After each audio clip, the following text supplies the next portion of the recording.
যুক্তরাজ্য, অস্ট্রেলিয়া আর কানাডা ফিলিস্তিনকে রাষ্ট্র হিসেবে স্বীকৃতি দিয়েছে। Canada recognizes the state of Palestine. কিন্তু প্রশ্ন হলো, এটি কি কেবল প্রতীকী নাকি বড় কোনো ষড়যন্ত্রের পরিকল্পনা? এই গল্প শুরু হয়েছিল এক শতাব্দীরও বেশি সময় আগে। 1917 সালের বেলফোর ঘোষণায় ব্রিটিশ সরকার ইহুদিদের জন্য জাতীয় আবাসভূমির প্রতিশ্রুতি দিয়েছিল, কিন্তু একই সাথে বলেছিল ফিলিস্তিনিদের নাগরিক ও ধর্মীয় অধিকার ক্ষুণ্ণ করা যাবে না।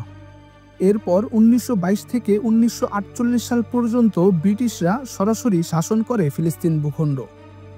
1948 সালে জন্ম নেয় ইসরায়েল রাষ্ট্র। ফিলিস্তিনিরা হয়ে যায় উদ্বাস্তু। লক্ষ লক্ষ মানুষ তাড়িত হয় পশ্চিম তীরে, গাজা আর আশেপাশের আরব দেশগুলোতে। ফিলিস্তিনিরা এই ঘটনাকে আজও ডাকে নাকবা নামে, অর্থাৎ মহাবিপর্যয়। 1967 সালের যুদ্ধের পর ইসরায়েল দখল করে নেয় পশ্চিম তীর, গাজা উপত্যকা আর পূর্ব জেরুজালেম। এরপর থেকে আন্তর্জাতিকভাবে আলোচনায় আসে টু স্টেট সলিউশন, একটি ইসরায়েল আর একটি ফিলিস্তিন। এই সমাধান অনুযায়ী পূর্ব জেরুজালেম হবে ফিলিস্তিনিদের রাজধানী, কিন্তু বাস্তবতা ভিন্ন। ইসরায়েল ক্রমে পশ্চিম তীরে অবৈধ বসতি গড়ে তুলতে থাকে। আজ সেখানে 5 লক্ষাধিক ইসরায়েল বসতি স্থাপনকারী বাস করে। জাতিসংঘের 193টি সদস্য রাষ্ট্রের মধ্যে প্রায় 75% ফিলিস্তিনকে রাষ্ট্র হিসেবে স্বীকৃতি দিয়েছে, কিন্তু জাতিসংঘে ফিলিস্তিন এখনও পূর্ণ সদস্য নয়। তারা কেবল স্থায়ী পর্যবেক্ষক রাষ্ট্র। এর মানে হলো ফিলিস্তিন জাতিসংঘের কার্যক্রমে অংশ নিতে পারে, বক্তব্য রাখতে পারে, কিন্তু ভোট দিতে পারে না। এমনকি আন্তর্জাতিক আদালতে মামলা করার সুযোগ পেলেও বাস্তব নিয়ন্ত্রণ তাদের হাতে নেই। গাজা আজ ধ্বংসস্তূপে পরিণত, পশ্চিম তীর ইসরায়েলি দখল আর চেকপোস্টে ভরা। এমন পরিস্থিতিতে রাষ্ট্র হিসেবে স্বীকৃতি মূলত এক প্রতীকী পদক্ষেপ। তাহলে এই স্বীকৃতির মানে কি? প্রথমত, এটি ইসরায়েলের বিরুদ্ধে এক ধরনের আন্তর্জাতিক প্রতিবাদ। দ্বিতীয়ত, যুক্তরাষ্ট্র এখন ক্রমেই একঘরে হয়ে পড়ছে।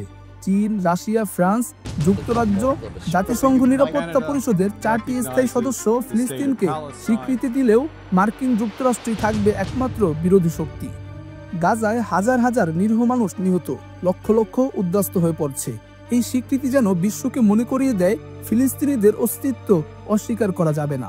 রাজনৈতিকভাবে এটি ফিলিস্তিনি কর্তৃপক্ষকে শক্তিশালী করে। মানবিক দৃষ্টিকোণ থেকে এটি হলো নিপীড়িত একটি জাতির পাশে দাঁড়ানো।